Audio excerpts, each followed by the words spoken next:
नमस्कार सभी बंधुओं को। आज की जो हमारी वीडियो है वो एक बहुत ही महत्वपूर्ण टॉपिक पर है, जल की बर्बादी। देखिए, जल के बारे में आज हम इस वीडियो के माध्यम से आपको कुछ विस्तृत जानकारी देना चाहेंगे। देखिए, जल क्या है? जल यह एक प्राकृतिक संसाधन है, नेचुरल रिसोर्सेस है, जो हमको गॉड गिफ्ट मिला है। आपने बहुत कहावत सुनी है कि जल ही जीवन है, यानी जल के बिना जीवन संभव नहीं है, क्योंकि जो जीव द्रव्य है उसका मुख्य भाग क्या है? जल ही है। तो आज जल कितना प्रतिशत है पृथ्वी पर, किस प्रकार की इसकी मात्रा वितरित है, इसके बारे में थोड़ी सी जानकारी हम लोग इस वीडियो के माध्यम से देना चाह रहे हैं आपको, और उस पर आप ध्यान दें। तो देखिए, जहाँ तक पृथ्वी की पूरे की संपूर्ण की बात हो, तो पृथ्वी पर तकरीबन लगभग 71% यानी 71% भाग पर जल है, जो महासागरों के रूप में ज़्यादातर जिसका भाग है, और केवल 29% पृथ्वी के हिस्से पर, जिसमें धरातल, पहाड़ी इलाका इत्यादि है। अब देखिए, नाम के लिए तो बहुत बड़ा पानी हो गया। पानी की मात्रा कितनी हुई? पानी की मात्रा हो गई पृथ्वी पर 71%। अब देखिए, ये इस 71% में जल किस प्रकार से धरातल पर वितरित है या सागरों में। जो आपका 71% भाग पर था, इसमें जो 100% अगर जल को लिया जाए, तो इसकी बहुत बड़ी मात्रा महासागरों में यानी खारे जल के रूप में है। 97%। कितने प्रतिशत है? लगभग 97% जल खारा जल है। यानी इस जल का हम धरातल वाले लोग पेयजल के रूप में प्रयोग नहीं कर सकते हैं, यानी हम लोगों के ये पेयजल के रूप में उपयोग नहीं हो सकता है। बचा 3% जल। इस 3% जल में हम आपको बता दें कि किस प्रकार से जो पाया जाता है जल, उसका वितरण क्या है। देखिए, जो 3% बचा, इसमें से सबसे बड़ी मात्रा 77.2%, कितनी? 77.2% जो है वो बर्फ़ के रूप में, जो पर्वत शिखर मालाएँ हैं, जो ध्रुव हैं, इन पर जो ग्लेशियर्स हैं, बर्फ़ हैं, उनके रूप में 77.2% बर्फ़ के रूप में जमा हुआ है पानी।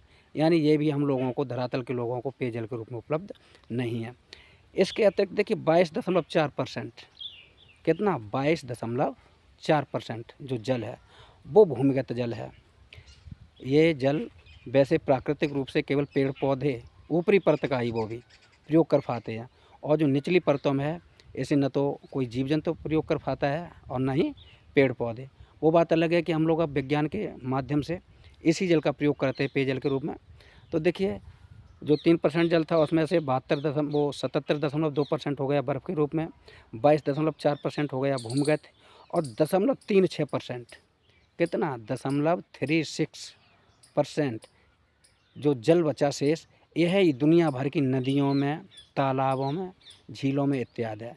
यानी इसी जल का प्रयोग हम सब लोग, जीव जंतु हैं धरातल के, वो पीने के लिए, रहने के लिए, सिंचाई के लिए इत्यादि के लिए किया जाता है। तो देखिए, ये जो मैंने आंकड़े दिए हैं जो जल की प्रतिशतता के, ये हमने डॉक्टर MP कौशिक की जो पुस्तक है इंटरमीडिएट की, उससे लिए हैं। अच्छा, यहाँ पर हम आपको ये जानकारी दे दें कि अब हम जो चर्चा कर रहे थे प्राकृतिक जल की बर्बादी।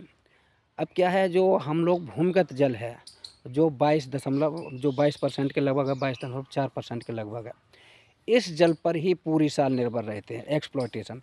क्योंकि ये आज के दिन में अधिकांश लोग नदियों, तालाबों या झीलों का पानी नहीं पीते हैं, क्योंकि जब से ये समर सेट लगे हैं या हैंडपम्प लगे हैं, इनके माध्यम से लोग पानी को मिट्टी से निकालते हैं, उसका प्रयोग करते हैं, और जो पीने का मुख्य जल है उसका आधार भूमिगत जल ही है। तो यहाँ पर हम ये बताना चाह रहे हैं आपको कि वैसे तो 97% खारा जल है ही, 3% जल केवल शुद्ध पेयजल है, मीठा जल है। इसमें से भी केवल 22.4% ही जल भूमिगत जल है। अगर इस जल का हम लोग उचित रूप से प्रयोग नहीं करेंगे, अगर जितनी आवश्यकता है उतना ही प्रयोग करें, तब तो बेहतर है। लेकिन इसका दुरुपयोग बहुत बड़े मात्रा में लोग अब कर रहे हैं, चाहे वो पशुओं को स्नान करने के बहाने से हो, या अपने मोटरसाइकिल, गाड़ी जो भी हैं उनको धोने के नाम से हो, या स्वयं नहाने के ही नाम पर हो। उस समर का बटन दबाता है, जहाँ 20 लीटर जल से कार्य हो सकता है, वहाँ पर वो 100-200 लीटर पानी को बर्बाद करता है। और यदि आप किसी को समझाना भी चाहें कि ये जल है, जो एक चक्रीय संसाधन है, यहाँ से निकल कर के महासागर के जल में अगर मिल जाएगा तो हो सकता है इतनी बारिश होकर के अपने यहाँ पर नहीं आ पाए, इससे वाटर लेवल गिरती जाएगी और आने वाली पीढ़ियों को समस्या होगी। तो लोग समझने का कार्य नहीं कर रहे हैं। उन लोगों को ये समझना चाहिए कि पहले की वातावरणीय परिस्थितियाँ अलग थीं। जैसे पहले प्रत्येक समाज में, गाँव के अंदर बड़े बड़े तालाब होते थे, खेतों में भी तालाब होते थे, नालियाँ कच्ची थीं। इस प्रकार के जो गटर लाइनें बनी हुई हैं या जो सीवर लाइनें बनी हुई हैं, गंदे नाले हैं पक्के, इस प्रकार के नहीं थे। और जो बारिश होती थी उसका अधिकांश भाग मिट्टी में रिस कर नीचे चला जाता था और वाटर लेवल बढ़ जाती थी। परंतु आज गाँव की भी नालियाँ पक्की हैं, शहरों की भी नालियाँ पक्की हैं, तो ये धीरे धीरे बड़ी नालियों में एकत्रित होकर सीधे नदियों में पहुँचता है और नदियों से महासागर में पहुँच जाता है, यानी वाटर लेवल को बढ़ाने में योगदान नहीं दे पाता है। तो पिछले कुछ वर्षों से ही देखा जाए, 2010 से ही देख रहे हैं, हम अपने गाँव में ही देख रहे हैं, अपने क्षेत्र में 2010 में हमारे यहाँ पर जो वाटर लेवल था अंडरग्राउंड वाटर का, वो 18 से 20 फुट पर था, जो आज 45 से 50 फुट पर लगभग पहुँच गया है, फीट पर पहुँच चुका है। यानी पिछले 15 सालों में कितना भी कम तो 30 फीट वाटर लेवल नीचे जा चुकी है, 25-30 फीट, यानी प्रत्येक वर्ष 2 फीट वाटर लेवल गिर रही है।